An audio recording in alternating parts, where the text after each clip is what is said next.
Religious liberty is the first freedom, a sacred freedom protected in most nations around the world. A freedom that people have laid down their lives to protect. It is a fundamental human right. It is a right guaranteed by our Creator and protected by the United States Constitution and the Universal Declaration of Human Rights. The United States Supreme Court has consistently protected the right of religious organizations from governmental interference. Yet, recently, the Washington, D.C. Superior Court has tread on treacherous ground through rulings regarding religious organizations. In particular, the Washington, D.C. Superior Court has set dangerous, imposing the authority of a secular institution on deeply personal religious affairs, violating the religious rights of thousands worldwide.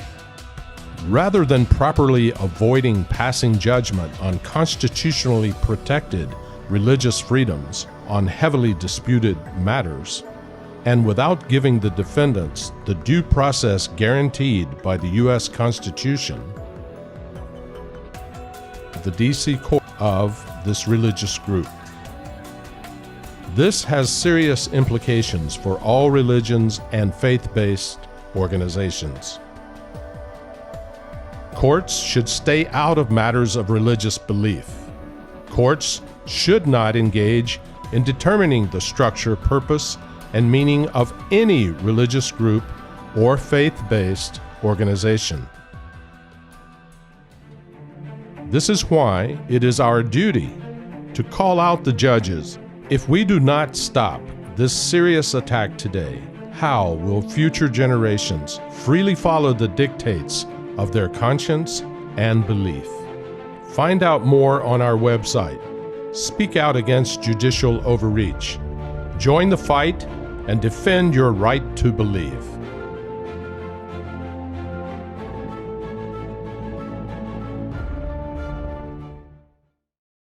President of Right to Believe, I have the honor of being your host today. Right to Believe is a not-for-profit organization based in the United States. Our mission is to uphold the fundamental rights of religious freedom for all. We represent tens of thousands of individuals and organizations who are fighting to protect the right to believe in one's religion without undue governmental influence. This virtual rally is co-convened by Right to Believe and our friends from Washington, D.C.'s Capital Region, the Capital Area Coalition for Religious Freedom. I would like to now introduce Bishop Dr. Paul Murray, co-chair of the coalition, for our opening words. Welcome, Bishop Murray. We are happy that you have joined our rally today. You know, it is vital in this hour that we bind together and provide a clear and united voice in our call for the protection of religious freedom. The Capital Area Coalition is honored to serve as a co-convener alongside Right to Believe. You know, because the First Amendment provides guarantees to every one of us in the protection of and ability to practice our faith without the encroachment of the courts or government and how we exercise our faith. The Capital Area Coalition for Religious Freedom was formed by faith leaders throughout the District of Columbia and surrounding region as we have been threatened by municipalities, courts, and governments as they have crossed over the protected line guaranteed within our Constitution. For example, in the District of Columbia, they attempted to impose a water tax in the form of assessments that were based on the total footage of property, which created a dramatic increase due to church parking lot sizes that were included in the figure and not just water consumption. And then we have the newly created bicycle lanes that were created that in turn removed vital street parking spaces in front of churches, which limited their parking spaces. And now, as we see, the District of Columbia, the D.C. Superior Court, they have disregarded the First Amendment guarantees of the free exercise of religion and decided how a D.C. religious nonprofit, UCI, may use its resources. This case involves disputes over leadership succession and theological interpretations within this religious movement. And then rather than properly abstaining from making a constitutional meaning of this religious group. This rally is to let the court, the District of Columbia, and nation know that as an organized coalition of religious leaders, we will undermine the foundational protections of religious freedom for all. Judicial overreach into this minority religion is a great cause for alarm for every religious organization and faith community.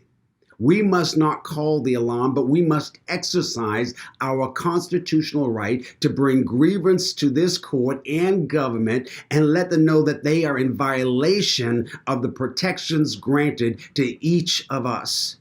So I challenge you to add your voice to this rallying cry.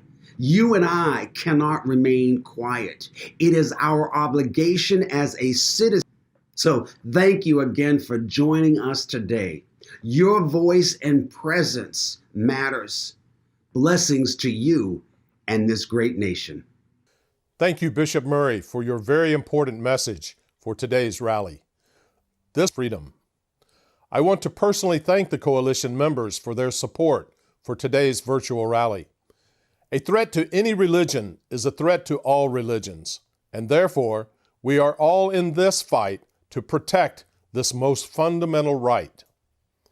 Today, we're gathered here to express our grievances, especially to the D.C. courts, about how they have been handling a case started by the Family Federation for World Peace and Unification, and the Universal Peace Federation, due to a religious schism within the unification movement.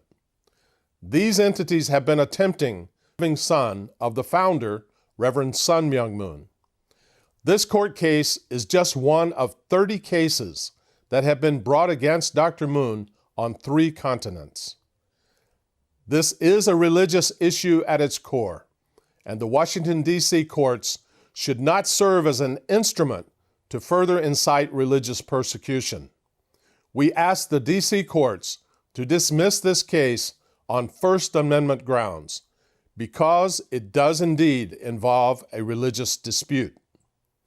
For the viewers online, join us as we tell the D.C. courts to dismiss this case. Sign the petition to reform the D.C. court system on our Right to Believe website at righttobelieve.org. Judge Laura Cordero of the D.C. Superior Court has made serious unconstitutional decisions that involve religious interpretation. To have the government, and in this case the judiciary, encroach on our religious rights and beliefs has always been deeply ingrained in our national identity and heritage. Doing away with our most sacred right will have negative, far-reaching implications within America as well as globally. It is encouraging to see that current U.S. foreign policy has recently focused on the protection of religious freedom around the world. The struggle for religious freedom has been a universal human struggle that has been part of our history as a global family. For this nation of America, its founding vision was to form a nation where people would be free to worship God according to the dictates of one's own conscience. America gave birth to the notion of human rights that were endowed by our Creator, not by a government. This notion was later adopted by other nations. It is important that we continually secure those rights and protect them, especially here at home. I want to now invite Mr. Dennis Jameson, founder of the nationwide Coalition for a Principled Republic, to give a few remarks and give us a historical context of the pursuit of religious freedom as it relates to our current circumstances. Mr. Jameson.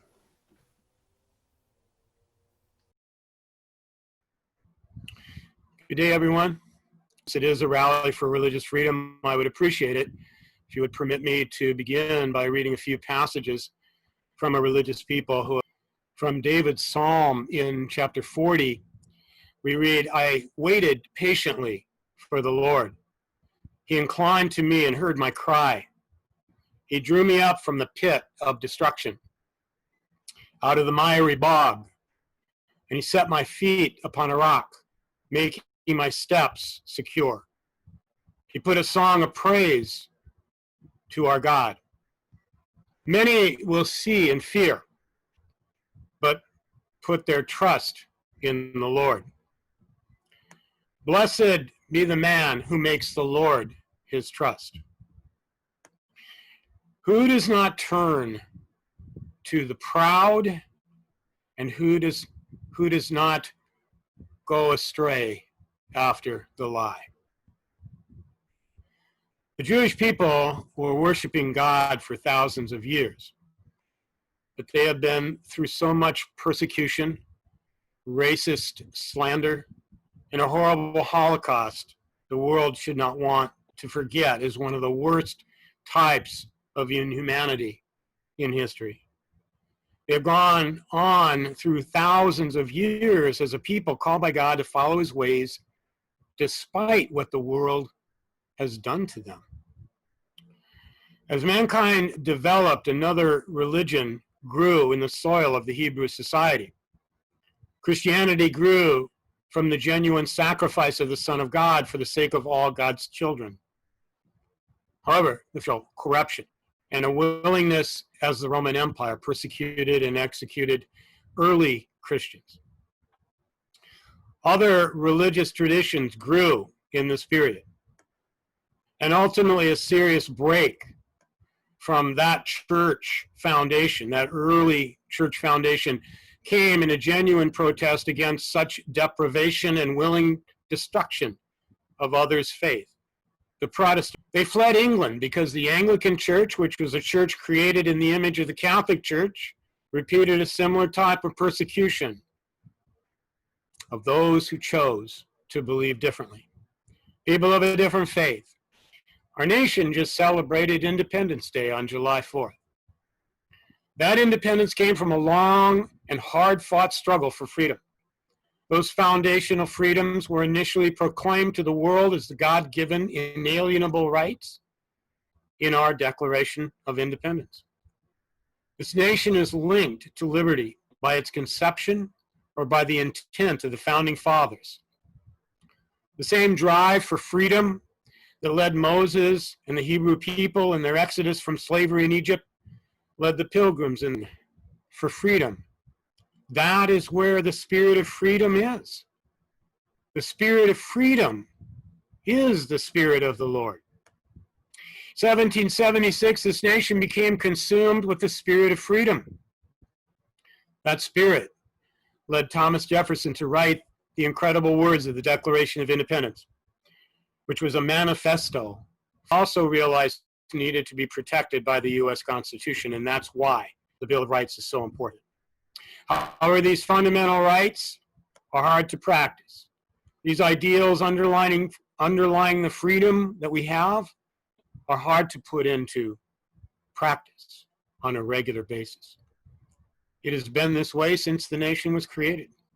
The proof of that is that the people of this nation fought a war over whether America was going to stay on the path to be a land of the free or to be a slave nation. The proof of that is what the people of this nation forced in a remnant of the slave society to allow a race of people to have their God-given rights and genuine freedom under the law of the land, under the Constitution. That gets us to where we are now. Today, despite the foundations of freedom, hard fought in every decade throughout our nation's history by people who are willing to sacrifice their lives for precious liberty. Today, we're seeing a repetition of the persecution of the people of faith. We have come full circle when worship services are disrupted, ministers or rabbis or leaders of faith-based organizations are harassed, even arrested. Have we come full circle when congregations of faith are fined by the government? They're cost millions of dollars due to the government's intervention? The reality is that the same drive to worship God exists today as it did thousands of years ago to those Hebrew people who sought freedom to worship God in their way. This court case that we're dealing with right now in terms of protesting the judgment that was passed down is another one among many of infringements upon religious freedom. Because people of faith are tolerant by their deeper internal natures, we find it no longer acceptable to live in a nation of such flagrant corruption in the court system, which was instituted to protect citizens. This nation is becoming a nation of corruption, a culture of death. I call upon people of faith to actually join together, hand in hand, because it's going to take all people of faith to defeat the infringements upon faith. Thank you. Thank you for giving us that historical context, Dennis, and thank you for the work your coalition does. Indeed, our God-given rights must be protected for generations to come. As you mentioned, we have come full circle. There are growing concerns that governmental and judicial overreach are dangerously encroaching into the faith community. If you are joining us right now, show your support by helping us to reform the D.C. court system while calling for a dismissal of this case. Sign the petition on the Right to Believe website at righttobelieve.org. As shared by Dr. Murray, the D.C. Superior Court has been deeply entangled in religious matters. Specifically, Judge Laura Cordero applied her own understanding concerning religion upon a new religious movement, dictating and deciding on her own what is the right and wrong understanding of the purpose, theology, polity, leadership, and even structure of the unification movement. No judge. What should have been dismissed based on religious grounds has been in the court system now for 9 years, costing hundreds of millions of dollars in legal fees. Furthermore, in her summary judgment ruling, Judge Cordero decided winners and losers in a religious schism, essentially choosing one religious interpretation over another. Her decision inflicts a severe and unjust punishment upon all who disagree with and choose not to follow the current direction of the Family Federation. The court system is obviously being used to intimidate, bully, silence, and force into submission those who disagree with the Family Federation's heretical religious interpretation of Reverend Moon's teachings. For World Peace and Unification and the Universal Peace Federation have deviated from the founding vision, mission, and teachings of the founder, Reverend Moon. There are people who chose to speak out against those but were punished for doing so. I want to invite a couple of them to share their stories now. The first is a former pastor of the Family Federation, Reverend Man-hae Jun, from Korea, and the second following him will be Dr. Michael Zablan from the Philippines.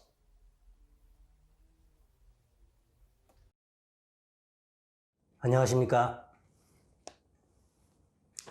저는 2010년 11월 23일 가정연합 목회자에서 파면된 정만회입니다. 저는 문선명 목사님께서 일생을 통해 추구했던 하나님 아래 인류 한 가족, 참사랑 아래 인류 한 가족의 꿈이 사실 2008년경부터 가정연합 내부에서는 우리 신앙의 방향과 목적에 대한 갈등이 벌어져 있었고 보였던 상황이었습니다. 급기야는 도저히 참을 수 없는 사건이 벌어졌습니다. 2010년 11월 5일 교권 지도부는 전국 가정연합 목회자들을 한국 본부에 불러서 양심과 신앙에 반하는 행동을 강요했습니다. 목회자들에게 충성맹세를 강요했습니다. 그들은 창시자 문 목사님의 아들 문현진 박사와 문 목사님의 수제자인 존경하는 원로인 곽정환 회장을 비난하는 내용의 서약서를 쓰게 하고, 그리고 2009년 당시 가정연합에서 권력을 가지고 있었던 문영진 씨에게 충성을 맹세하는 서약서를 쓰게 했습니다. 그리고 그 서약서를 들고 한 사람씩 비디오 앞에 세워놓고 그것을 읽는 모습을 촬영했습니다. 교권 지도부는 이 모든 것을 미리 준비해 두었고 대부분의 목회자들은 시키는 대로 했습니다.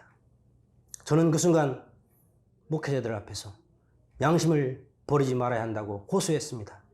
어떻게 신앙인들이, 그것도 신앙을 지도하는 목회자들에게 거짓으로 비난하고 불의한 맹세를 하도록 지시할 수 있다는 말입니까?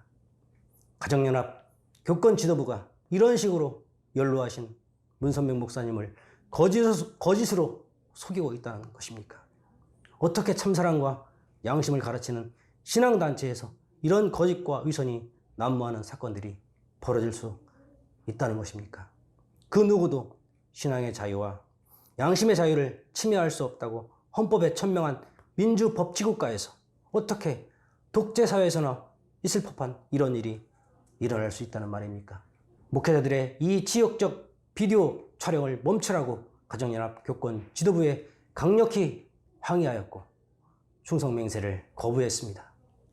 그 후 저는 곧바로 목회자에서 파면되었고 가정연합 서울 본부교회 앞에서 매주 일요일 양심과 신앙에 호소하는 피켓을 들고 21개월 동안 1인 시위를 했습니다. 1인 시위는 평화 시위입니다. 저는 조용히 올바른 신앙으로 돌아가자는 내용의 피켓을 들고 서 있었을 뿐입니다. 그런데도 교권 지도부와 그들을 따르는 신도들은 저에게 수도 없이 폭행과 협박으로 대응했습니다. 처음으로 폭행을 당했을 때 기억이 아직도 생생합니다. 당시 가정연합의 최고위직 목사였던 문영진 씨를 경호하던 사람이 저에게 다가와서 제 피켓을 빼앗으려고 하였고, 제가 완강히 거부하자 제 목을 조르면서 위협을 가했습니다. 이후로도 여러 사건이 벌어졌습니다. 어느 날 그 본부교회 간부는 황당하게도 저에게 다가와서 당신은 공산주의자라고 말한 적도 있었습니다. 또 그 본부교회 간부들이 몰려나와서 다른 사람들이 저를 보지 못하도록 둘러싸고 폭행을 가한 적도 있었습니다. 저는 1인 시위를 하기 때문에 혼자였고 누구의 도움도 받을 수 없었습니다. 그들은 신앙의 이름으로 그들이 원하는 방식으로 그들의 지시를 따르지 않는 이유로 저를 박해하고 폭행까지 가했습니다. 하나님을 믿는 신앙인으로서 그들을 용서하고 바른 신앙으로 돌아가기를 기도했습니다. 그들은 이런 폭행과 협박에만 그치지 않았습니다. 결국 저는 어느 날 갑자기 우편으로 제명 공문을 받았습니다. 참사랑과 양심을 가르치는 신앙단체에서 어떻게 우리 통일운동이 이렇게 내분에 시달리고 신앙인들은 방황을 할 수밖에 없는 상황에서 가정연합 교권 지도부는 전 세계에서 수십 개의 소송전까지 일으켜왔고 2018년 11월 초에 그중 하나의 소송 사건에 대해서 약식 판결이 있었다는 것을 들었습니다. 미국 워싱턴 D.C 법원은 이러한 우리의 신앙적 갈등과 고뇌를 이해하지 못하고 그들 마음대로 우리의 신앙 방향을 정해버리는 말도 안 되는 약식 판결을 내린 겁니다. 저는 미국 법에 대해서 잘 모릅니다. 하지만 하나님을 신앙하는 사람으로서 신앙의 자유를 천명한 미국 수정헌법 1조는 역사 속에서 신앙의 자유를 지키기 위해서 흘린 수많은 사람들의 성스러운 피가 묻어있는 미국의 위대한 건국 정신이라고 믿습니다. 미국의 건국 정신으로부터 출발된 위대한 역사의 성취인 이 신앙의 자유는 오직 공산국가에서만 제외하고 전 세계 자유민주주의 법치국가에서 보장하고 있는 천부인권의 핵심이 되었습니다. 신앙의 자유를 침범하는 어떤 법률도 만들 수 없고 신앙의 자유를 어떤 법으로도 판단할 수 없다는 것이 이 보편적 기본구도 어떤 권력도 어떤 법으로도 침범하지 못하도록 반드시 지켜서 후손 대대로 물려줘야 할 엄중한 책임이 우리에게 있습니다. 이 책임 앞에 우리는 결코 물러서지 않을 것입니다. 전 가정연합 연기교회장 정만회 감사합니다. My name is Dr. Michael Sablan. From 1996 to 2009, I was the national leader of the unification movement in the Philippines. I was let go in 2009 for my beliefs. Today, I am here to share my story about the persecution, defamation, and threats I faced as the division of the unification movement unfolded. We were the silenced ones. Our movement was devastated by the years of persecution, but in 1998, Dr. Yunjin Preston Moon was anointed and recognized by his father, the Reverend Sun Myung Moon, as the next successor and heir of his mission. Reverend Sun Myung Moon's movement underwent a major providential transformation during the 1990s, and it was his son, Dr. Yunjin Preston Moon, who was placed in charge to lead the entire movement's reformation worldwide. Our nation of the Philippines especially benefited from the great leadership of Dr. Yunjin Preston Moon. There is no one who worked hard to carry out the dream of Reverend Sun Myung Moon and honor the vision and mission he was given by God. In 2008, Dr. Moon announced that there was a plan to hold the first Global Peace Convention in 2009. Our entire movement, all the sectors, all leaders, all youth, all families were involved with the Global Peace Festivals in 2007 and 2008. Therefore, all the partners and leaders involved lobbied hard to earn the honor to be the host nation for the first Global Peace Convention, and we won. So many preparations were made for the convention, and our nation of the Philippines and all our local regions were excited as we continued with these preparations. That is when strange things began unfolding in our movement. About July of 2009, a confusing letter was circulated by the office of Yunjin Sin Moon, the youngest brother of Dr. Preston Moon, announcing that all the scheduled global peace festivals around the world in the year 2009 are being canceled, including the Global Peace. The reputation and name of Dr. Yunjin Preston Moon. He was accused for things he had not done, called various names, even written about in the media in a false light. It was so clear that Global Peace Festival had impact in each nation and brought great hope, inspiration, and the vision of peace to its people and its leaders.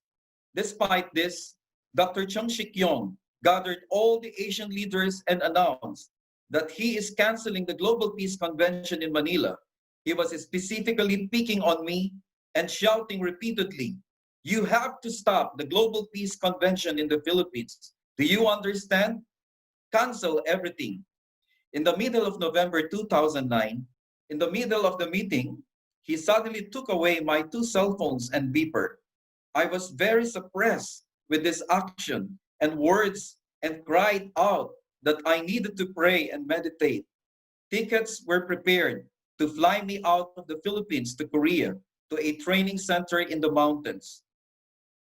Without eating breakfast or preparing myself, I was ushered to the van and sent to the airport to catch the afternoon flight. I arrived Korea by midnight and I was suffering from high fever. By the time I arrived at the training center, I heard Peter Kim was looking for me. Right there, I knew that they were preparing to abduct me and force me to pledge loyalty to the 2 younger brothers' will. I hid myself in the big steel cabinet as I heard the staff looking for me until it was late at night. When it was already quiet and people were asleep, I went out, left the training center, and went back to the hotel. Uncertain of any possibility, I just stayed quietly in the hotel and managed to secretly get back to the Philippines only the week before the holding of the event. I heard from the partners the dishonorable and disrespectful treatment they all had to endure and the attempt to cancel their work. Dr. Young proceeded to remove all support staff, and Dr. Salvador, together with the organizing committee, had to reorganize the MCs and hosts for the different plenaries and breakout sessions. The National Steering Committee, composed of the VIPs, were angered by the actions of Dr. Young for telling them lies, putting them in a humiliating position, for cramming with the works on last minutes, treating them unprofessionally and disrespectfully, and for trying to destroy the movement in the Philippines, to which they have worked with and rendered their voluntary services for the sake of the Filipino people. This was only the beginning of the global attacks of Dr. Yonjin Preston Moon. His name, his family, his reputation, and even directly stopping his global efforts to build one family under God. During the entire time, the global leadership of Family Federation for World Peace and Unification and other organizations were accusing him of rebelling and going against his father. He made a promise to God and his father and never once turned back on that pledge. We were there with him at this first convention. Not once did he utter any words against his father. In fact, he only expressed the deepest love, respect, and honor for his father. Terrible efforts were made to impede him, denounce him, and eventually remove him from his position. And in its place, the current leadership have erected a different religion with Mrs. Hak Jahan Moon as the head. They have altered the original sacred teachings of Reverend Sun Myung Moon, changed the purpose and content of all the programs, and have created a personality cult around what is now called the only begotten daughter. They no longer even use the Family Federation for World Peace and Unification. They are now the Heavenly Parent Church. It was so painful to see how they did all this behind the back of the aging Reverend Sun Myung Moon, who was in his vulnerable states during the final years of Reverend Moon's life. This was the time when the leadership should honor the Reverend Sun Myung Moon, secure support for his rightful heir, and comfort his heart to know his movement was in good hands. They schemed and then staged a coup in pursuit of power and position. They are the separatists. They are the ones who left Reverend Moon and have gone against all of his teachings. We are the affirmists and had never left the original mission of the Reverend Sun Myung Moon. We represent the true and original unification movement. You will know the tree by its fruit. Judge Laura Cordero and Judge Jennifer Anderson of the Washington, D.C. Superior Court. There is a clear schism in the unification movement. Do not allow yourselves to be used by one side of this schism. Do not be part of continuing the persecution and punishment the Family Federation and its leadership seek to inflict upon all our families that have chosen not to follow them. In fact, tell them they are the separation movement. You are never in the position, structure, and history. The whole world is watching you. Your decisions are affecting the global community of faith. In fact, the whole body of religious communities will stand in solidarity because your voice to meddle in religious matters sets dangerous precedent for all religions.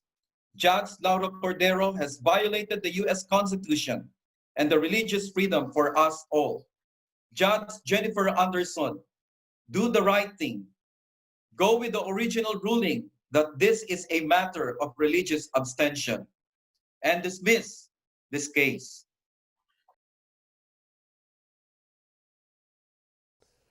Thank you, Reverend John and Dr. Zablan, for sharing your important stories. Many Unification members have stayed silent for over 10 years during this schism out of respect and hope that this religious dispute could be settled internally. System. We did not expect, however, to face religious discrimination at the hands of a Superior Court judge such as Judge Cordero. Over the last 2 years, we have written letters to the D.C. courts. We have sent over 5,000 emails to the commission overseeing the judges, and so on. Thousands of pages of evidence were presented to this court that showed conclusively this to be a case involving a religious schism. Any decision short of dismissing this case will have severe implications to a worldwide faith community. However, we are speaking out today because the D.C. judicial system is indeed broken and is clearly in need of reform. The D.C. court has repeatedly ruled incorrectly in this religious matter, ignoring the First Amendment rights of the accused while practicing judicial overreach. Therefore, this court system must be reformed. Go to the Right to Believe website and sign the petition. The First Amendment of the U.S. Constitution guarantees our right to freely exercise our faith without interference from the government. Unfortunately, in 2018, Judge Laura Cordero decided to involve the D.C. Superior Court in this religious matter, resulting in the court choosing winners and losers in a religious schism. Judge Cordero issued her ruling without ever even meeting with the defendants, which included Dr. Hyunjin Preston Moon, who is being wrongfully persecuted by the Family Federation worldwide. For defendants and for all others who share the same religious belief that Dr. Moon does, there was no due process. There was no trial by jury to consider the issues, even though the facts were highly disputed by both sides. According to the First Amendment, a judge cannot unilaterally make a decision on such deeply theological issues. This is precisely why the first judge in this now 9-year-old case ruled that it should be dismissed on First Amendment grounds. Judge Cordero's summary judgment ruling was replete with misrepresentations, contradictions, and misunderstandings about the movement's leadership, structure, theology, polity, and even its basic name. Even now, Judge Cordero thinks the Family Federation is itself the same as the Unification movement. Now, Dr. Moon and associates are being punished for standing up for what they believe to be the true representation of the Unification movement that Reverend Sun Myung Moon envisioned and founded. The judge now newly presiding over this case, Judge Jennifer Anderson, should dismiss this case. The biased summary judgment of Judge Cordero is not only unjust to the current defendants, but it threatens to set a dangerous precedent that is a threat to all religions and religious nonprofits. I want to now turn to Kevin McCarthy, Virginia Commonwealth Representative of the... I really appreciate the opportunity to share with you about the right to believe. We've been talking about the First Amendment and religious freedom. And religious freedom prohibits the courts from making decisions about religious matters, such as the validity of a ruled even as recently as July the 8th. Against such judicial overreach, religious freedom today stands on shaky ground. So if the recent summary judgment of Judge Laura A. Cordero is allowed to stand, it will certainly not bode well for religious freedom. I'd like to quote Professor Vincent Philip Munoz. He says the following. He says that religious liberty means officials of the state are prohibited from judging what constitutes authentic religious exercise, or even inquiring into citizens' religious status. Those who hold political office or political power lack the competence and therefore the authority to judge religious truths and extend their judgment and jurisdiction over religious matters. Very clear statement and very constitutionally sound. The plaintiff in the case against Preston Moon casts religious freedom concerns to the wind in its selfish pursuit of power and material gain. They are engaged in a very desperate attempt to leverage the power of the secular court to cynically put down what they deem to be a religious rival. Unfortunately, they seem to have found a willing accomplice in Judge Cordero. Ironically, it was fear of this very type of abuse that prompted, in 1801, the Baptist Association of Danbury, Connecticut, to call upon the newly elected president, President Thomas Jefferson, in seeking his assurance that government would never allow itself to become the wanton tool of one faith community seeking to crush the freedom of worship of a rival faith, which is exactly what's happening. Use such cases born of dubious motives and use the opportunity to expand their own powers. As James Madison rightly warned, if angels were to govern men, neither external nor internal controls on government would be necessary. The District Court of Washington, D.C. certainly is not presided over by angels, for sure. So how does judicial overreach affect you? Let us cite an example, a sacred institution, and a blessing from God for a man and a woman. For Christians, this fact is derived from biblical text, and it stands as the definitive authority on the definition of marriage. A growing number of clergy are concerned that this could be something that would force them to perform same-sex marriage ceremonies or have their sermons checked for hate speech whenever they represent biblical teachings on the sanctity of marriage being between a man and a woman, and thus exposing themselves to litigation or worse, criminal liability. Case in point, the chairman of President Barack Obama's 2016 Civil Rights Commission, a gentleman named Martin R. Castro, was very unsympathetic to such religious freedom concerns. In his prepared statement, he more than suggested there was even a sinister motive behind such claims. He asserted that concerns about religious liberty was nothing more than a code word for discrimination and intolerance. Wow.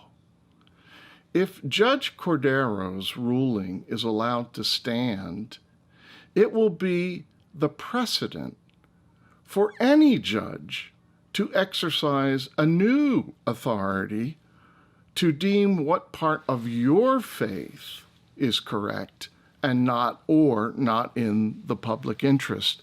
The implication for religious freedom is vast. It opens the door for government, not God, to be the final arbiter of the human conscience, the human soul. For this reason and more, we urge that all people of faith, of every faith, who value religious freedom, demand that the court not overstep its bounds in this case.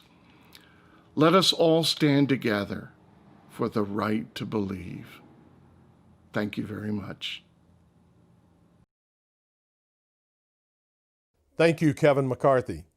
It is, as you said, the D.C. Court does not seem to understand that the court system itself is being misused by the Family Federation to resolve a religious dispute. Let me restate that. The court system is being misused to impress one religion's ways upon another. By the court involving themselves in the structure, purpose, the Federation's evident agenda is to completely destroy Dr. Hyunjin Preston Moon, probably because they see him as an existential threat to their illegitimate power. They've initiated lawsuits against him and others that dare associate with him in America, Korea, South America, and other nations. The vast majority of those cases were either dropped or lost by the Family Federation. Only in the United States, this case against Dr. Moon and the board of UCI remains in the court after a staggering and very costly 9 years. The core of this case is clearly religious in nature, and therefore it must be dismissed. Again, please sign the petition on the righttobelieve.org website. Judge Laura Cordero was up for reappointment earlier this year, and she referenced this case to the D.C. Commission on Judicial Disabilities and Tenure, who oversee the judgment reappointments, in her personal statement to justify her reappointment for another 15 years. Rather than being embarrassed at how badly she handled this case, unconstitutionally involving the court in religious matters, and setting a dangerous precedent for religions, Judge Cordero presented this case as if it were an exemplar of her work. Yet, nearly all of the points that the Commission mentioned about how Judge Cordero supposedly handled the case well were untrue. The Commission officially acknowledged the receipt of nearly 5,000 messages that came from those who were concerned about religious bias and discrimination in how she handled this case. However, highest designation for her automatic reappointment. An examination of the Commission's history shows that in 13 years, in reviewing 31 judges, this body has given its highest rating to every single judge. Our study also showed that there is no oversight to this commission. There is no entity on any level, whether mayor, congressman of the Founding Fathers, stated that unchecked power within the judiciary was one of the most fearful things for the new nation. He said that, quote, unchecked power within the judiciary would lead to judicial tyranny, unquote. We can see that his prediction has come true in the D.C. court system today. That is why we are calling on Congress for much-needed reform in the D.C. courts. Please sign the petition at our website now. Reuters recently published a report indicating that thousands of judges who have been cited for misconduct continue to serve on the bench. The egregious wrong decisions made in this case reveal to all why there is an urgent need for judicial reform. We cannot simply let this case go by. We cannot simply allow Judge Cordero to go unchecked. With this case, we will push back and we will say, enough is enough. Let us stand together for judicial reform. Let us stand together to hold our judges accountable. Let us stand together to protect religious freedom, demand due process, and a thorough and just review of judges, and ensure every citizen's right to a trial by jury. Please remember, If this can happen to Dr. Moon and his faith group, it can happen to you. It can happen to any religious body. I want to sincerely thank all of you for standing with us to protect the First Amendment and to see true justice done. I would like to ask Dr. Murray to give his concluding remarks at this time. Dr. Murray. As we prepare to conclude this rally, it is only the beginning of our relationship in building a network that includes you.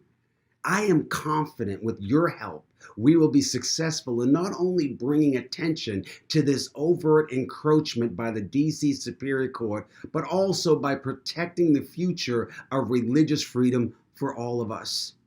It is critical that we as a faith community bind together. As we each know, if this suit against a minority church is successful in stripping away freedoms tomorrow and yours the following day. The Capital Area Coalition for Religious Freedom understands this, and this is why we have come together representing almost every major faith and a growing number of minority faiths to protect the community of faith as a whole when it comes to our religious liberties. We have not only been engaged in awareness and advocacy, but we are demonstrating the true manner of our faith by serving our communities during this pandemic. We have been able to distribute more than 40,000 pounds of food through local houses of worship. We are helping shut-ins, and we have also come together to pray for our nation, to pray for our leaders, and to pray for the many who have not only been impacted by this pandemic, but also for the hurt our nation is dealing with, as many across this country have come out into our main streets in protest of the injustices that are dividing such a great nation. So as we band together, I invite you, I encourage you to join us. We call upon each of you who understand the central importance of religious liberty as our first freedom to join in common cause to halt this serious erosion of religious freedom as evidenced in this very case and many others. Now the work, it begins now, and it begins with you and me. And we truly look forward to the victories that await. Thank you so much for joining us. May the Lord bless you and this great nation. Thank you, Dr. Murray, and thank all of you for joining the cause. We will stand side by side to address this grave concern. We at Right to Believe are greatly encouraged by the voices of those who are standing together for such a noble cause. Although we are rallying online today, we will soon find ourselves rallying in person in Washington, D.C. itself. And we will continue to rally and to speak out until the needed changes in the judiciary are made and justice is done in this court case. Be sure to sign the petition. Join the online conversation with other leaders